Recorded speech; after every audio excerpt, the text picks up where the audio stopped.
ये रसोई सिर्फ एक रसोई नहीं है, बल्कि ये कई विद्यार्थियों की उम्मीदों और सपनों को पूरा करने का माध्यम भी है।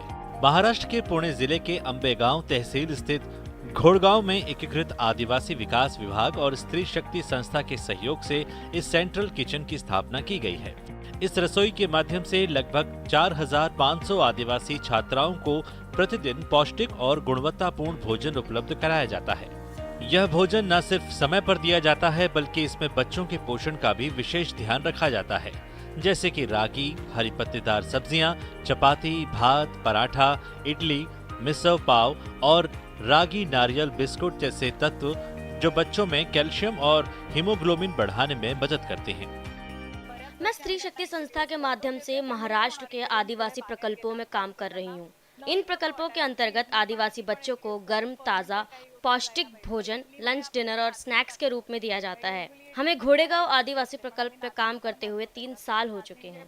हमारे गांव में जब सेंट्रल किचन शुरू हुआ तब से मैं यहाँ काम कर रही हूँ। मेरे साथ और भी महिलाएं यहाँ काम करती हैं। हमारा काम सुबह 5 बजे से शुरू हो जाता है। आदिवासी समाज के लोगों को यहाँ काम मिला है। जो भी यहाँ आता है उसे काम दिया जाता है। किसी के साथ कोई भेदभाव नहीं होता।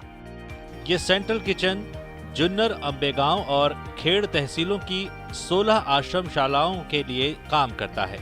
3 एकड़ में फैली यह आधुनिक रसोई स्वच्छता, पोषण और सुरक्षा के सभी मानकों पर खरी उतरती है।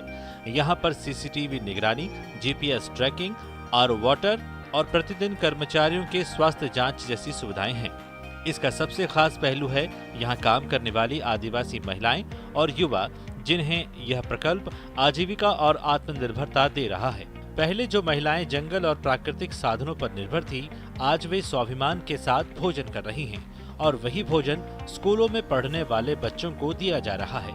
इससे इन महिलाओं को आत्मसंतोष और सम्मान भी मिल रहा है।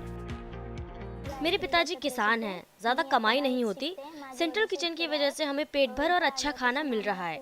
हफ्ते में 1 दिन चिकन भी दिया जाता है। इसके साथ सलाद, इडली, अंडे जैसे पौष्टिक आहार भी मिलते हैं।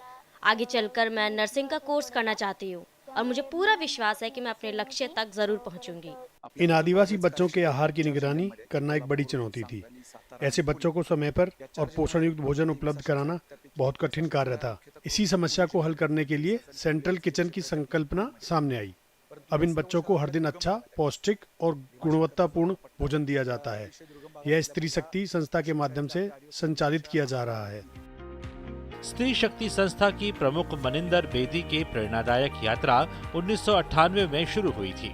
उन्होंने मिड डे मील से शुरुआत की, महिलाओं को साथ लेकर घरेलू व्यवसाय शुरू किया और अब इस प्रकल्प से हजारों विद्यार्थियों और महिलाओं के जीवन में रोशनी फैलाई है, जिससे शिक्षा, स्वास्थ्य और रोजगार इन तीनों स्तरों पर आदिवासी समाज में स्थायी बदलाव आ रहे हैं। ऐसे प्रकल्प सिर्फ भूख नहीं, बल्कि भविष्य भी संवारते हैं और इसलिए कहना पड़ेगा, त्याग का कोई नाम नहीं होता। पुण्य से यह देश बना है, कल्पवृक्ष खड़ा दिखता है, उसकी छाया में बना मंदिर ही सत्य, शिव और सुंदर होता है। गुड न्यूज जज्बा इंडिया के लिए पुणे से रोहन गवली की रिपोर्ट, डीडी न्यूज।